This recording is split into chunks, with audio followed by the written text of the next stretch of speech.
మీరు చూడండి, హనుమ రామాయణంలో ఎక్కడ కనపడతారో, హనుమ గురించి ఎక్కడ ప్రస్తావన వస్తుందో అక్కడ మంగళం.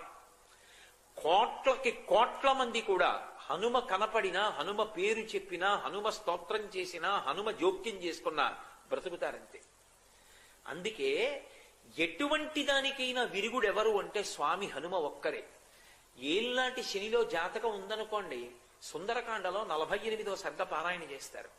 48వ సర్గ పారాయణ చేస్తే ఏళ్ళనాటి శని యొక్క ఉపద్రవం కూడా ఉపశమిస్తుంది. హనుమ పేరు చెప్పి హనుమకి పూజ చేస్తే వెంటనే శనీశ్వరుడు కూడా తన యొక్క విశేషమైనటువంటి శక్తిని తగ్గించేస్తాడు. తగ్గించి జాతకుడికి శాంతి కలిగేటట్టుగా చేస్తాడు. ఆయన లాంటి మహానుభావుడు, ఆయన అంత తేలికగా ప్రసన్నమయ్యేవాడు మీకెక్కడా కనపడడం. హనుమ విషయంలో మీకు ఎదురుగుండా ఒక మూర్తిని కూడా పెట్టి పూజ చెయ్యక్కర్లేదు.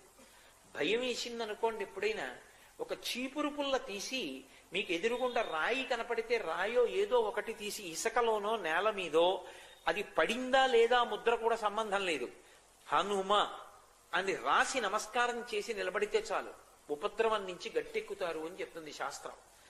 అందుకే హనుమ అత్యద్భుతమైనటువంటి రీతిలో కనపడేటటువంటి సుందరకాండకి ఇప్పటికీ పెద్దలు ఒక మాట చెప్తారు. ఏదైనా జీవితంలో జటిలమైన సమస్య వచ్చినప్పుడు దాన్ని ఎలా పరిష్కరించుకోవాలో అర్థం కాకపోతే సుందరకాండ పుస్తకం తీసుకొచ్చి అక్కడ పెట్టి రామచంద్రమూర్తికి, సీతమ్మకి, హనుమకి నమస్కారం చేసి ఒక కొత్త చీపురు పుల్లని తెచ్చి కళ్ళు మూసుకుని సుందరకాండలోకి గుచ్చితే ఏ కాగితం దగ్గరికి చీపురు పుల్ల గుచ్చుకుంటుందో అక్కడ సుందరకాండ విప్పి చూస్తే మీ సమస్యకి పరిష్కారం రామాయణ కథాంతర్గతంగా అక్కడ ఉంటుంది. ఇది నేను స్వతంత్రించి మాట్లాడుతున్నానని మీరు అనుకుంటున్నారేమో. ఇవన్నీ పరమ ప్రామాణికమైనటువంటి సత్యాలు. అంతటి అద్భుతమైనటువంటి స్వామి యొక్క స్వరూపం హనుమ. అందుకే హనుమ శంకర స్వరూపం కాబట్టే, సాక్షాత్తు శివస్వరూపం కాబట్టే అన్నిటికన్నా అద్భుతమైన రీతిలో వేద పఠనం చేస్తే ఘనరూపంగా చదువుతారు. ఘనపాఠి అంటారు. ఆ ఘనగా వేదాన్ని చదవడం అంత తేలికైన విషయం కాదు. శ్రీరుద్రాన్ని ఘనగా చదివితే శంకర అన్న నామం 13 మాటలు తిరుగుతుంది.